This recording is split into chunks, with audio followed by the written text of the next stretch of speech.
Hello and welcome to today's webcast hosted by the Sales Management Association. Our session will start in just a few moments. Before we start, a few very quick announcements. Please note that we won't be opening attendees' audio or video lines. However, we do very much welcome your questions and comments. You can submit them anytime during our session by simply clicking on the chat window. It's actually built into the video display that you see on your screen there. So we'll be monitoring those, and I'll keep an eye on them myself as our presenters will leave some time at the end of their prepared remarks to address your questions and comments. Thank you in advance for those. We'll also put up a reminder to submit those. It will look kind of like that. You'll see that scrolling at the bottom of your screen. It includes the option to email us questions if you prefer to do that, and we'll keep an eye on those as well.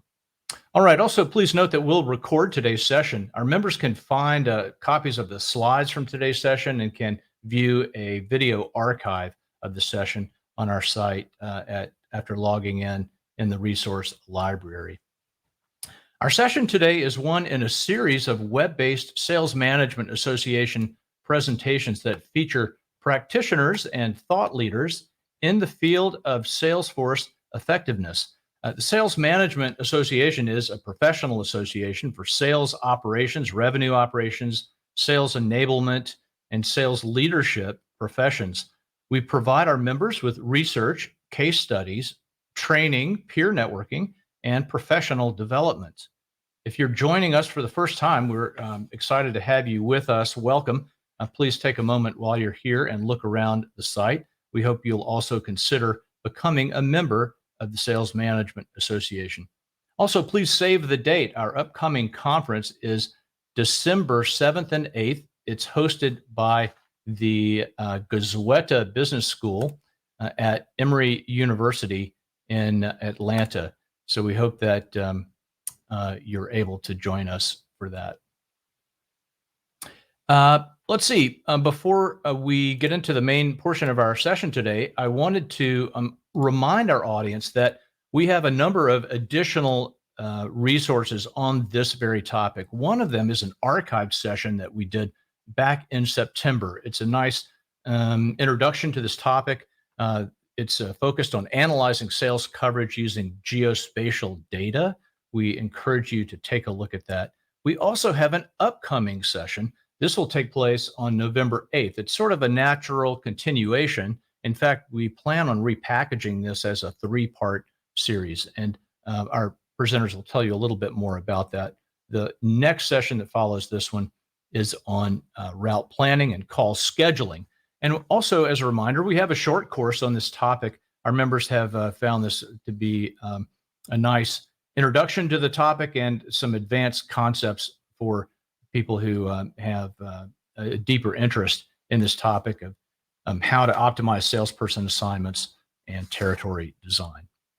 With that said, I'd like to introduce our excellent presenters today. They are Liam Costello and Ken Kramer from eSpatial.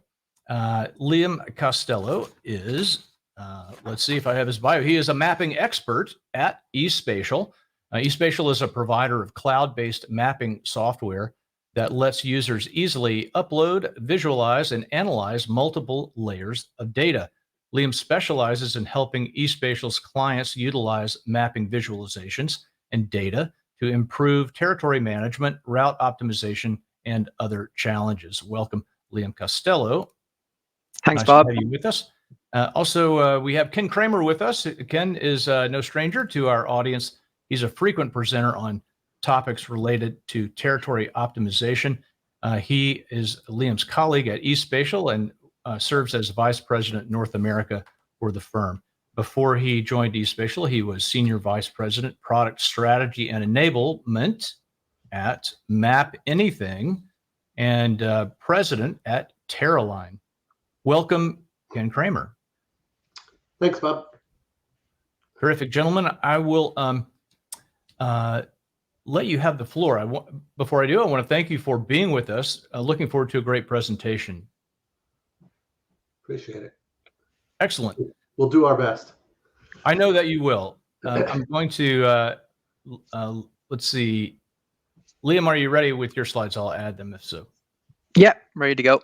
Off you go. Perfect. All right. There. Great. Thank you.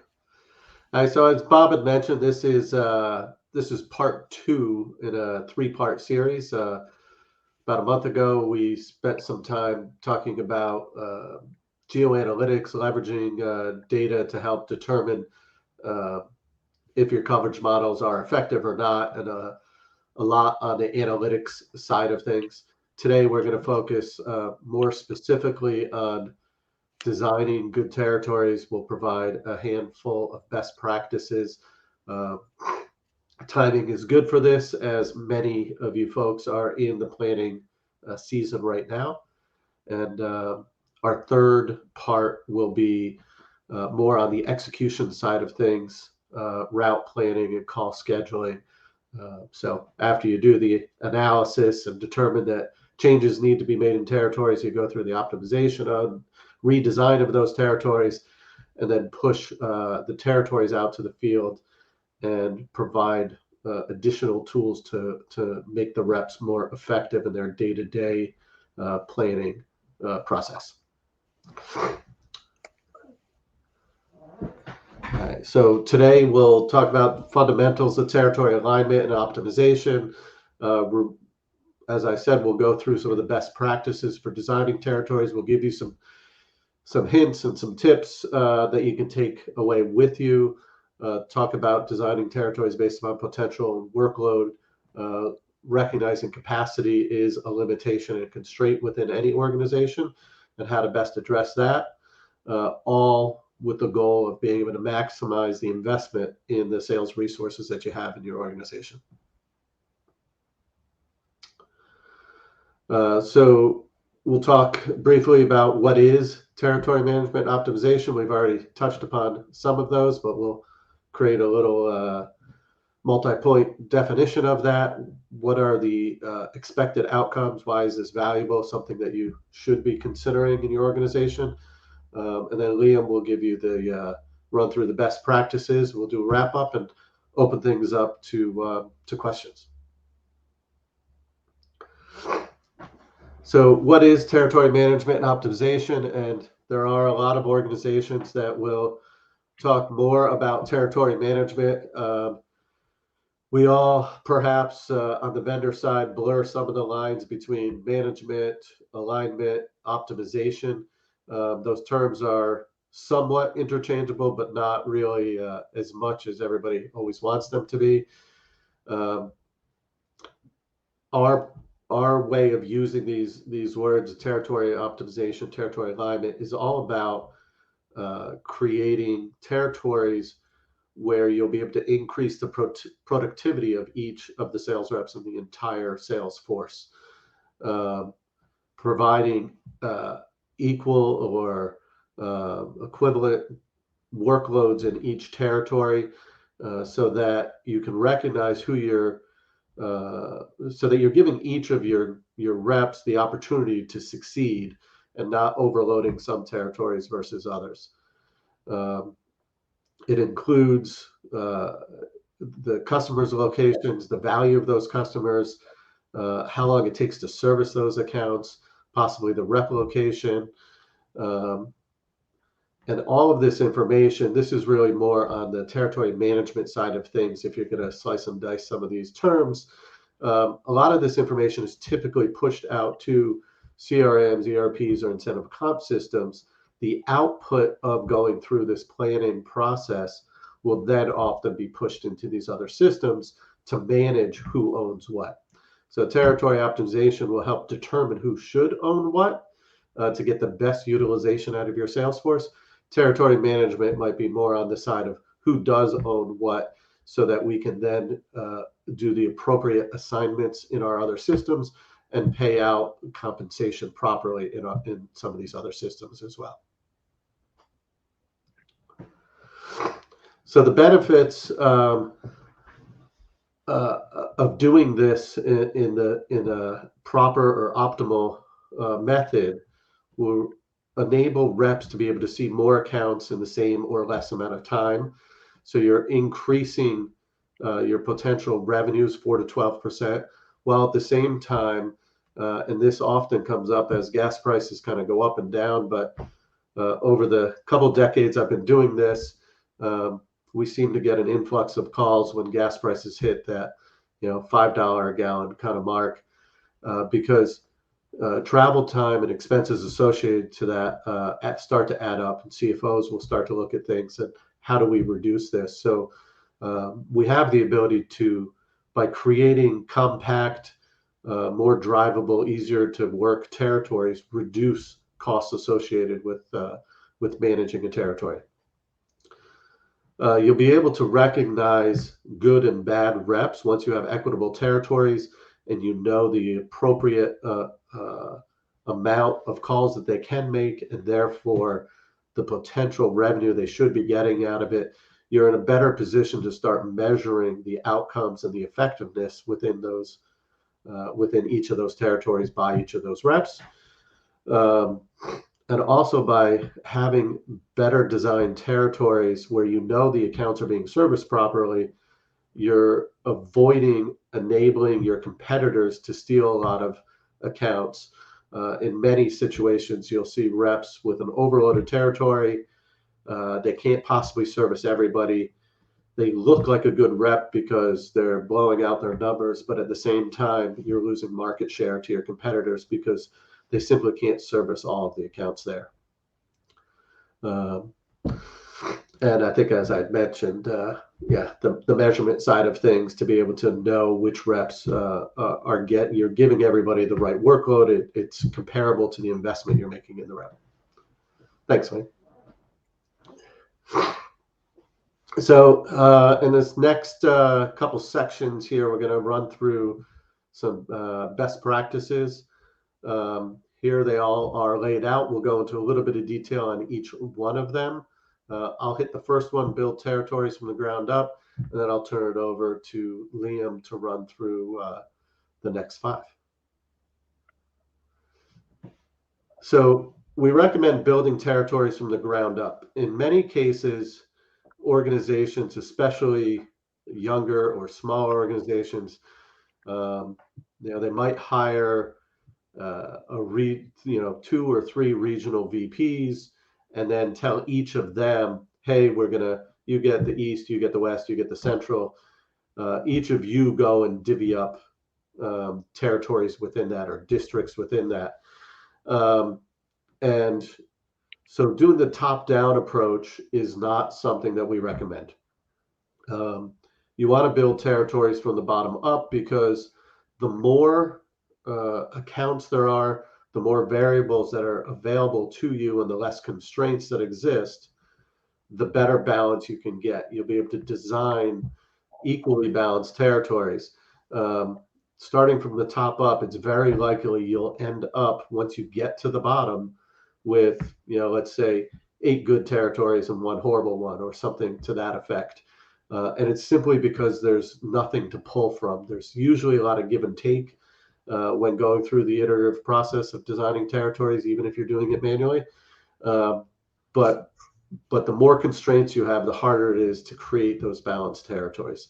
So build the territories from the ground up, and you'll be able to have more opportunities to get balanced territories.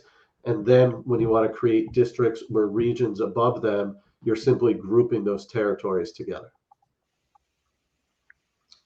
Go ahead, Liam. Perfect. Thanks, Ken. So as Ken has mentioned, I'll run through the remaining 5 best practices. The first one I'll start with is using capacity as a primary value. And I suppose just to highlight or explain these best practices in a little bit more detail, I've used some images from our own mapping system just to go through or give examples for each best practice. So as I said, the first one I'll go through is using capacity as a primary value. So this is on this graph here, we're looking at the capacity of a territory. So you'll be able to balance territories based off multiple metrics. A lot of customers that we speak with, the ideal metric that they would want to balance on is revenue or number of customers per territory. And they're good. I'll recommend a better one in a moment. But if we look at this example here, we're looking at the Northeast East territory, and that has all the accounts. So that territory is over capacity. The rep in this territory could still be hitting his or her number in terms of their budget, but more than likely they're also leaving sales on the table that your competitor is going to just swipe up. And then in stark contrast, if we look at the neighboring territory, let's say the Northwest Central territory, it's under capacity. So there's too few accounts for this salesperson to cover. So it's like getting an apple pie. Someone's getting a bigger slice, someone's getting a smaller slice. So that's a very simple view to do it by just on volume of accounts. But best practice, what we would recommend is to use a workload index to evaluate the capacity of your territories. So the workload index that we use, it includes inputs such as frequency, duration, and travel time. So all in all, the workload capacity of our algorithm really helps maximize the workload of each of your reps. So frequency would refer to how often does a rep visit an account. Duration is how long would that rep stay at each account. And then the element going on in the background for us, eSpatial is able to calculate the travel time. So it's a much more accurate or real estimation of effort required in each of your reps' territories. So if I just run through an example of maybe how it would work is, let's say on the screen here on the left side, you'll see territory 3 and territory 8. So let's say Ken and I work in these neighboring territories. Both, we could have the exact same number of accounts. Ken could have 100 accounts and I could have 100 accounts. Geographically, they're of the same size as well, let's say. So management might see from here, yeah, there's no problem there. They have the same number of accounts. In terms of revenue, it's similar, and then the geography of the account or the size of the territories are quite similar. But it might turn out that I have 5 hours extra a week of work. So Ken could have 35 hours working a week and I could have 40. And the main reason for that could be down to, one, the travel time. I could be driving longer distances because the accounts in my territory are more scattered, whereas in Ken's could be more centralized to a certain region. Or the frequency, I might have higher frequency visit rates than Ken. So that's why using a workload index, like the one we would recommend, it helps maximize the capacity across the board so that no one's leaving sales on the table and there's an equitable workload per week or per month for each of your reps. So that's the first best practice, is to use a workload index to measure the capacity. The second one I'll run through here, which is our third best practice, is to create territories around customers and not your reps.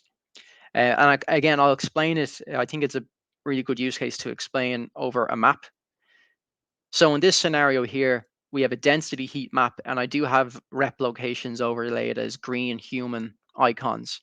So the density heat map shows the hotspot and cluster areas of, let's say, your account base. So you can see you have massive customers hotspots in New York, Philly, Baltimore, and DC. So that's good. And for the majority of these cities, you have accounts, or sorry, you have reps. You have a territory representative in these regions, which is great.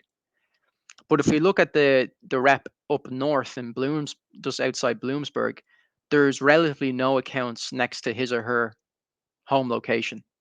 So we would recommend not building territories around reps and start building them around where you have your account base, where the work is.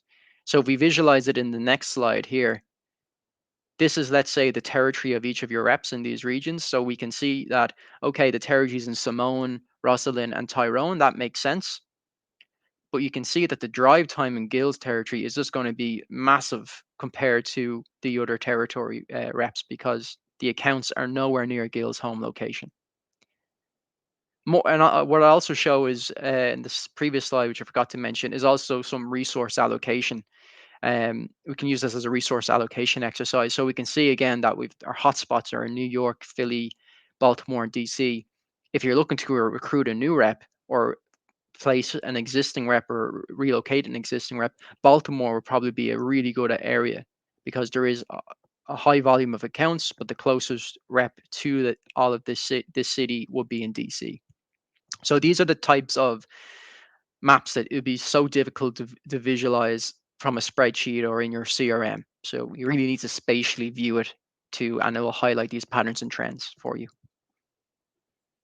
So that's best practice number 3, is to build territories around where your customers are rather than where your reps live. Fourth one kind of dovetails slightly, will be a slight bit of overlap, but is how you can place reps in the best possible locations. But first of all, by placing reps in the best possible locations, first of all, it's going to increase revenue, increase sales, improve reps' morale, and also customer satisfaction. So if they can get visited quickly, or if they get orders out to them as quickly as possible, that's going to be good for customer satisfaction. Also, reducing travel time is a big thing, and everything to do with travel costs. So let's run through a scenario here that we have 2 neighboring territories. We have Pennsylvania 1 and we have New Jersey 2.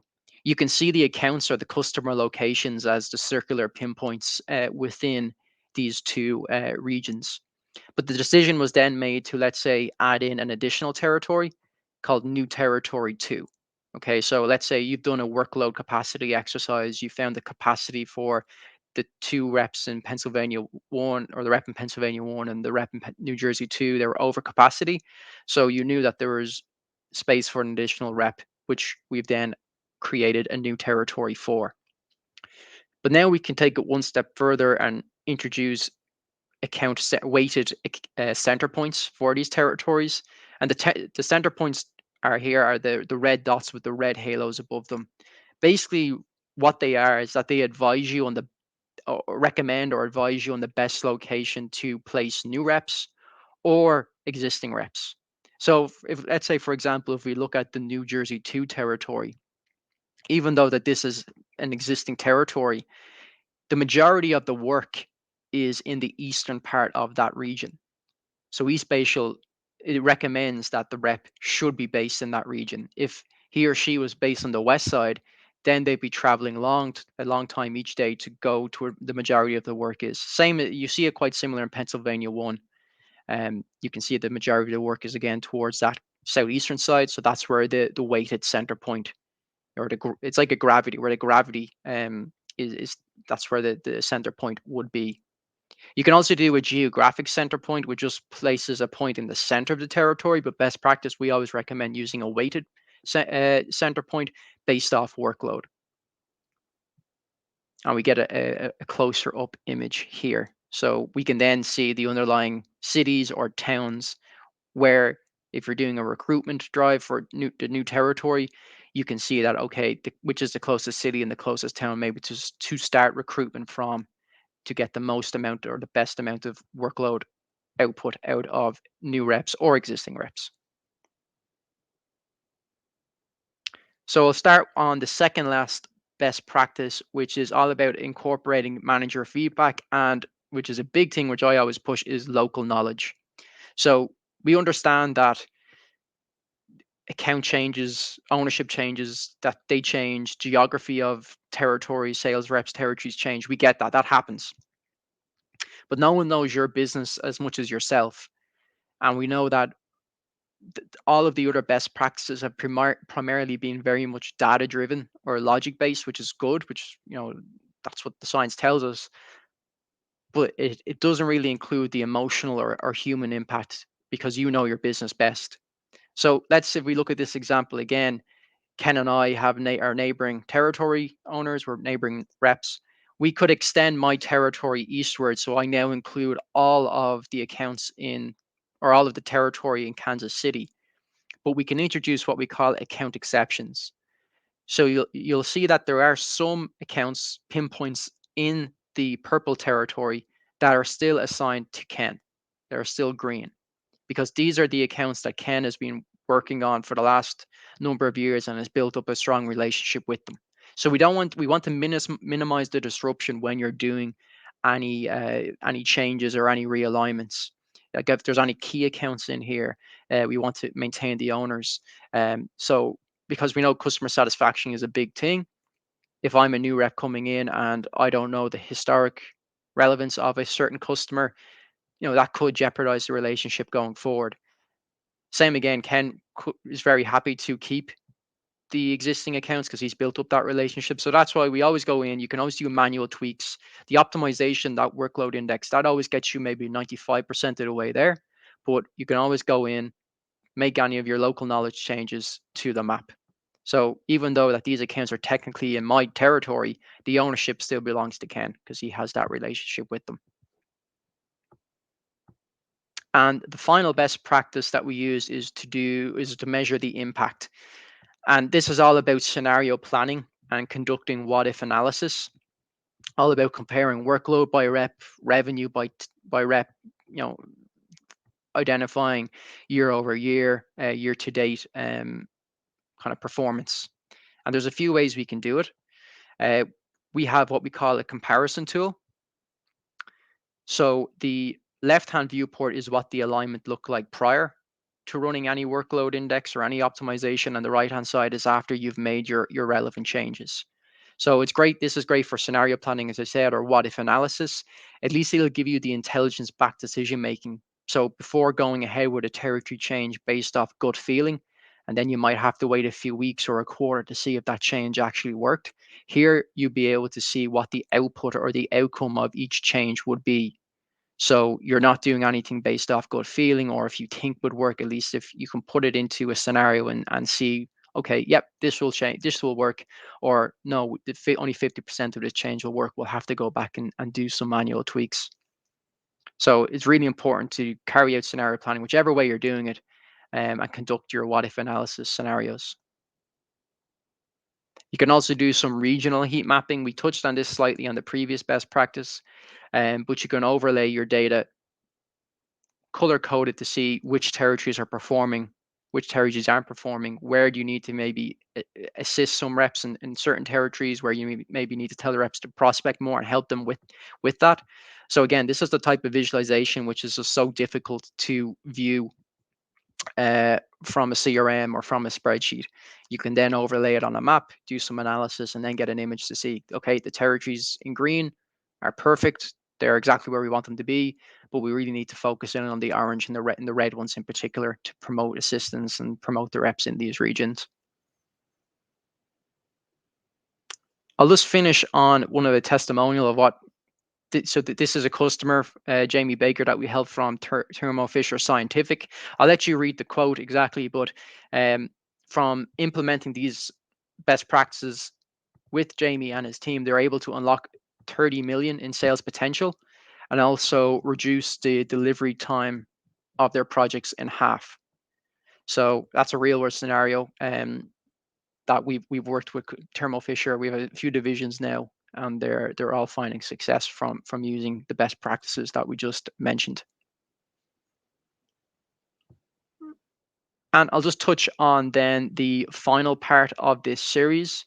I know Ken and Bob mentioned it, but we are going to conduct on the final one on November 8th, and it'll be geared towards route planning and call scheduling. So all for using how your sales force in the field can optimize their daily, weekly, or monthly sales calls. Then from there, I'll tell Bob that he can take back control, and we'd be more than happy to answer any questions. Terrific. Thank you, Liam and Ken. We do have some questions in the queue. Let me just remind our audience how to submit questions. I'll show the little streaming note at the bottom of the screen. Oops, no, that's not it. It would be this guy right here. So yeah, just toggle over to the chat feature on the screen in front of you. You'll see that in the upper right corner. Use that, or you can also email questions to us directly at support@salesmanagement.org. That's support@salesmanagement.org. So let's get to some of the questions. Let's see. I believe I'm able to display these as we go. Okay, so here's one about capacity. Can you tell us how to measure? You referenced capacity early in the presentation, I believe, Liam. How do you measure salesperson capacity? Yeah, so I'll take this, Liam, if you don't mind. Go ahead. It's so when we talk about capacity, we're simply talking about time. So the expectation is you hire your sales reps, you're making an investment, and that you're expecting them to work 35 to 40 hours a week on average throughout the course of the year. When you look at it from a 52-week year, you build in vacation time, possibly training time, sick time, any other time kind of out of the field. And it might work out to somewhere in the realm of 32 to 35 hours a week on average that you want your rep to be working in the field. And with that, you want them to be able to see as many customers as possible as opposed to drive time. So as Liam had described, there's the frequency and duration of the visits and the drive time to each of those visits. So being able to maximize the amount of time they have with customers and reduce the travel time, is obviously a better way to go to get that full utilization out of the rep.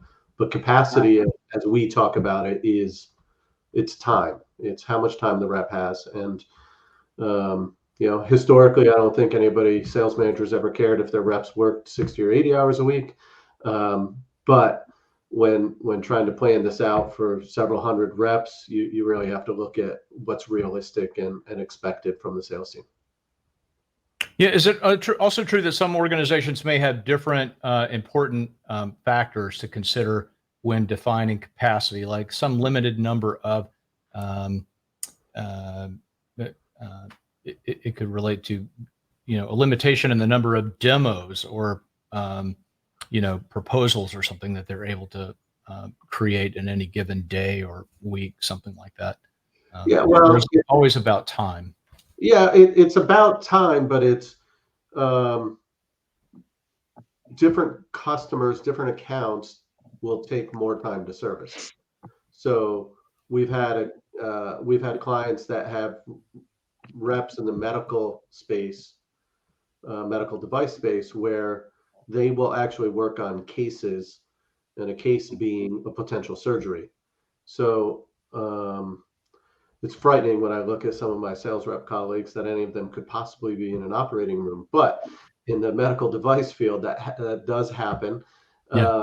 And so the duration of those visits might be 2 hours or 4 hours. But that's why it's important to know that how long each account takes to service. You're doing, CPG, or you're selling cigarettes or wine or something to convenience stores, gas stations, grocery stores, those type of things. They might be 15 or 30-minute visits. So it varies across industry and company, but Great. everything should, be resolved down to time. I'll take a moment for a brief commercial about a piece of content that we have that our viewers may find helpful on this topic, capacity, workload. It is a short course that we have available called Salesperson, Activity, Capacity, and Workload. You can find it under the Courses tab under Resources on our site. So for those interested in going deeper on that topic. Thank you, Ken. Let's get to some more questions. Let's see. Here's a slightly long one. I'm going to put it up, and I'll read it aloud as you do the same, as you read it as well.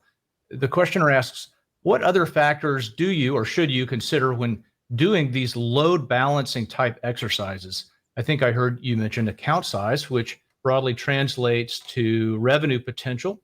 If Rep A has 100 accounts that are all small and have the smallest revenue potential, and Rep B has 50 accounts, but because their revenue potential is much more significant, the balance is much more evenly distributed than it appears on the surface. Is there a way to factor those things in and weight them? Yeah, absolutely. So you're kind of giving us a quick shortcut version, but these are considerations that are consistent with the principles that you guys sort of outline, right? Yeah, we typically, as we we talk about really two broad-based buckets to balance on. One is either workload or capacity, as we just talked about. The other is potential or opportunity. Often companies will use historic data because it's accurate and you have it, but historic data isn't necessarily a prediction of the future. So if you can translate that into potential, we recommend that, obviously. But certainly, you have the ability to simply balance on the number of accounts or any other variable or combination of variables, such as the aggregate of the potential. So in this example, absolutely, we can measure on the value of the accounts. And while we often will demo the product showing balancing on the number of accounts, we're doing it just to show a simple demo. It's not recommended. We definitely want you to have a value of each of those accounts and balance upon that value. And then we recommend, based upon that output, that might lead to what a proper quota is for the territory. Makes a lot of sense. And it also suggests the importance of having a decent measure of potential, either some proxy measure or better, some precise measure that you can actually measure potential in existing accounts and in new accounts. Yeah. Good. Let's see. I know we have at least one other question came in by email. Here. We have requests for salesperson account pairings based on legacy relationships or other non-standard reasons. How do we evaluate these requests? Is there a way to cost a non-standard exception like this to help answer the question? I mean, maybe it's not clear that we have to do an exception. How do we balance the cost and benefit of doing so, or evaluate the cost and benefit? Liam, you want to take this? I saw you had talked about this within one of your best practices. Yeah, sure. I'll explain what hopefully I understand the question right. So I'll give it a bash and then jump in, Ken and Bob. But yeah, how we could do it in eSpatial is that you can lock accounts first of all, so that if you are doing any territory changes or optimization, the key accounts or them accounts would be locked. Now, but we know that if you redo an alignment and you do some manual tweaks after the fact, yeah, you can certainly go in, and if there's any relationships or legacy dealings with previous reps, you can change them back. So you can just toggle the accounts and include these account exceptions. But just to confirm, is there a way to cost a non-standard exception? I just want to clarify that. The way I would read that is, and the way I would suggest measuring that potentially is, you had shown the compare capabilities. So you could start with what what an alignment would be like and the workload per territory without the exceptions, make the exceptions, run the compare tool, and then see that your workload potentially increased because of those exceptions, because you're now driving outside of your territory into somebody else's territory to service those exceptions. You might deem that, well, an extra 30 minutes or an hour a week or a month is worth it, and that's fine. But that would be one way to actually determine what that potential cost is. What you're not necessarily seeing is what's the opportunity cost that you're potentially losing, because if you're now spending that extra hour a week or a month servicing accounts outside of your territory, what aren't you servicing and what are you losing from a revenue standpoint? Yeah, you're getting us really closely to answer this question, which is a really great answer. So in other words, you can actually, if you have a system to flexibly compare and do some of this kind of scenario planning, you're comparing two scenarios here, one with the exception, one without it. And you can then quantify what's the delta in capacity and productivity, really. So yeah, I mean, I think a lot of organizations would be able to make a good decision if you could say, yeah, it's going to cost you 5% reduction in capacity if you make this exception, that would be very helpful to a lot of organizations. Sure. Thank you. Okay, let's see. Let's get rid of that question and let's add a new question. Thank you for these questions, by the way, everyone. A questioner asks about SDRs. Can this approach be used for SDRs, sales development reps, perhaps people who are not measured necessarily on revenue, but maybe on activities, meetings scheduled, Yeah. for example? Yeah, the way I would do it from a territory design perspective, this is one situation where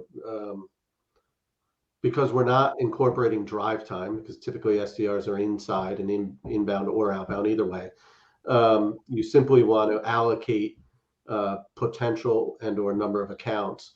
So it gets away from some of our best practices for field reps, but it is a different situation.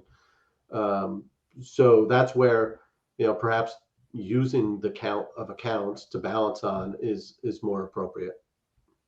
And also maybe, go ahead, ahead. Ken, sorry.